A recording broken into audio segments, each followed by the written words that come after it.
Hello, um, Eddie and me and Yom Nong, we've been having a little ceremony on the 31st for our friend Panyavudho, like my monastic friend, passed away exactly 10 years. I'm sure you're aware. I'll just say hello to you first. I think Patti, yeah? Mrs. Patti Tan Panyavudho's mother. So, and we've been actually really touched that Eddie and Yom Nong came up to Ubon to celebrate, like make a ceremony of commemoration for Tan Panyavudho. I myself, I've lived from the beginning together with Panyavudho in Nanachat in the monastery here. I arrived a little earlier, maybe 2 months earlier, and he came as a pakao, like white robed, and he had already been living in various monasteries, in San Francisco, LA Zen Center, and he had all these kind of stories about practice in lay life down there in LA. And what really was touching was his story about teaching in South Central LA. And actually later, after he passed away, we found a little interview which was done by some Thai young man studying abroad, and he was interested why Tan Panyavudho, or Michael, was ordaining. And so it's got all this account of what he did before he ordained, and Eddie will send that to you as well. So, and that we found later, the young man sent it to us, and we played that in the morning. It wasn't so well audible in the sala because there were many people, because on the 31st was also the beginning of the Rains retreat, or classic monastic retreat. Anyway, best greetings to you, and we do keep Tan Panyavudho, or Prat Michael, in really good memories, and I do miss him a lot. I've now become the abbot of this place. I would have never dreamed that. And if he would be here right now, it would be just such a good team. We actually were really good friends, but then he left to Australia and we lost track a bit.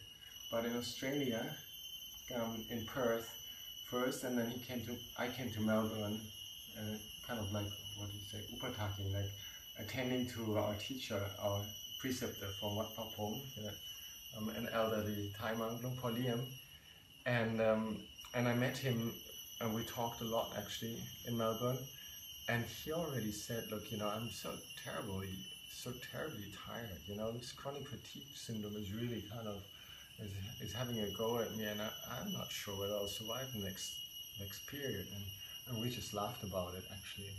And that's he was always a bit weak, a bit yeah, not in good health, but he had this spirit of just with dedication, just overcoming everything. And this was really nice friend and good to be around. And one of his last books that he edited, we did together actually, and we just redid that 2 years ago. We republished it. It's Forest Path. He really put his heart into it, and it actually contains a new piece where he's talking, he's interviewing somebody, and and it's still dedicated to him, merit of this production, all the good things that we do. Many times we just think of our friends who passed away, and especially on the commemoration day. Eddie just told me every day on Michael's birthday, you kind of think of him and do some good deeds for him in his name. So this book was around a long time. It shows Venerable Panyavudho on the walking meditation path, and Eddie will send all these to you. So this one has been around, and we also reprinted. It's our standard introduction to walking meditation. So we do keep him in good memory. And that picture here used to be in the library, and so we took it out for the ceremony. So now, and this one of our senior monks, he's been doing, it looks like I'm advertising this, but it's all to do with Tan Panyavudho, really. So this one is by one of our senior monks, and he compiled some teachings of the Buddha from the sources, and more or less, it's dedicated to the memory to the memory of friends in the Sangha, in the monastic community, who passed on. And that's the names of Jotiko Anando Ayarochana, Venerable Panyavudho, Savako Chitindrio, and Venerable Jyoti Panyo. So these are the monks or nuns that passed away in the Sangha, and so all the merit is dedicated. And then we found some pictures. Like I was just cleaning up the office and I came across those, so we sent those over. This is Michael together with 4 friends on a tour to North Thailand, and this is a famous place where one of the teachers of our Sangha has been teaching. It's a cave called Tham Chang Dao, and it's up there in Chiang Mai area. And this is one of the famous teachers who's still alive, and in fact we just went to visit him 2 weeks ago. He's called Luang Por Pli, and there's Tan Panya or Michael sitting there, and this is also a good friend. They were ordained together, and he's also the abbot of a monastery close by right now. 10 years passed, like things have really changed, but in many ways we're still doing the same thing. We're doing meditation, we're trying to look after each other, care for each other, and instruct all the people that come on big days. Like on the 31st was a real big day, like there was full sala, and sometimes happens that, like, you know, like Wat Bananachat is a bit of a magnet, and people just come because like it's inspiring for Thai people to see Western people ordained in the robes in the classical sense. So just wanted to share all these things a little bit with you. And he took his camera along, and so we thought of making a little video to send that to you. These are the teachings of Ajahn Chah. So the main teacher of our tradition that founded the monastery, he's not alive anymore, which I'm sure you know actually.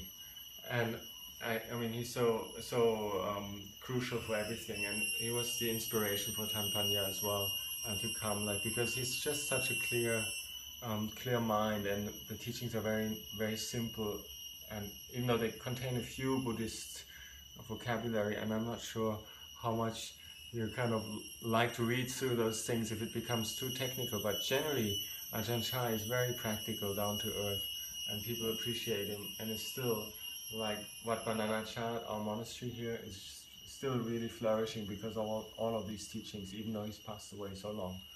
Anyways, I wish you all the best.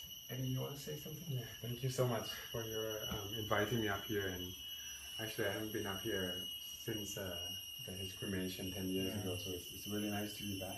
Kind of like being back home, and so I was walking around taking pictures of all the places that I remember. Amshround, and the place where we cremated him with Andy, if you remember, his brother Andy also came also, and we were just kneeling down, picking up his remains, and just talk about how he always, Tan Panyavudho always find a way to teach us about Dharma.